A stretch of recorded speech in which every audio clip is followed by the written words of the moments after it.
Bonjour et merci de m'accueillir chez vous. Voici la soupe de potiron 2. Elle suit la soupe de potiron 1 qui a eu bien sûr un grand succès sur le net. Ma devise étant gardez la forme et perdez vos formes.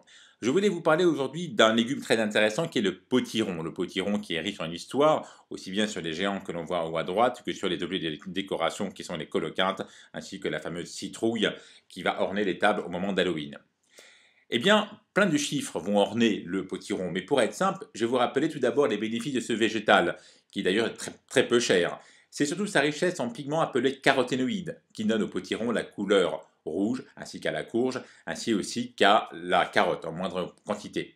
Le potiron est la meilleure source de lutéine, qui permet de lutter de façon importante puisque ça diminue de 2 tiers la dégénérescence maculaire aiguë, donc c'est la principale cause de cécité après 60 ans. Ça lutte aussi contre les cataractes.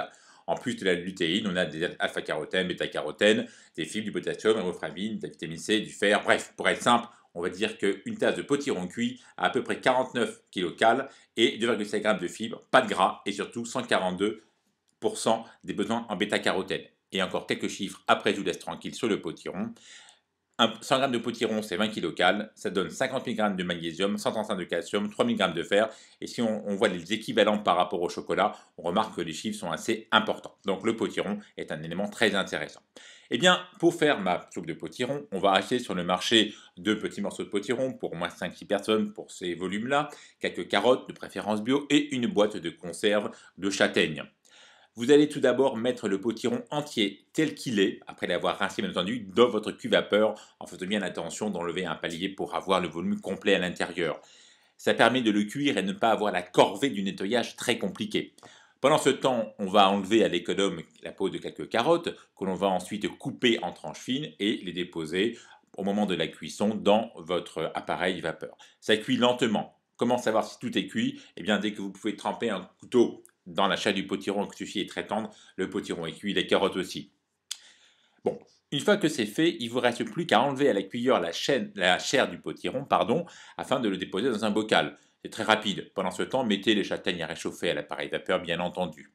Une fois posé, on y met les carottes et on va tout pouvoir passer dans un mixeur. Je préfère utiliser le blender qui a l'avantage de faire une émulsion plutôt qu'utiliser un vulgaire mixeur qui lui va beaucoup plus abîmer les fibres. Donc on met les éléments à l'intérieur et on mettra par la suite de l'eau chaude qui sort de la bouilloire en ne dépassant pas le niveau supérieur des légumes, comme on voit ici sur cette photo. Les légumes sont là, l'eau ne dépasse pas ça. Je mets en marche, je fais attention de bien protéger en haut avec un bouchon et un torchon pour protéger ma main des brûlures éventuelles, ou bien je peux utiliser, comme on voit ici, un simple blender, enfin un mélangeur type mixeur classique qu'on a tous en cuisine. Ça se mélange, et là vous allez avoir une magnifique émulsion puisque les fibres des carottes et du potiron vont se lier, la saveur de la châtaigne va rehausser ces deux premières saveurs, et on va s'amuser. Alors selon les goûts, bien sûr, on peut y ajouter de l'huile d'olive, de l'huile de sésame, du poivre, une petite cuillère de crème fraîche. Bref, chacun le fait après à sa sauce. Mais je vous garantis que sans rien, le goût est déjà très savoureux.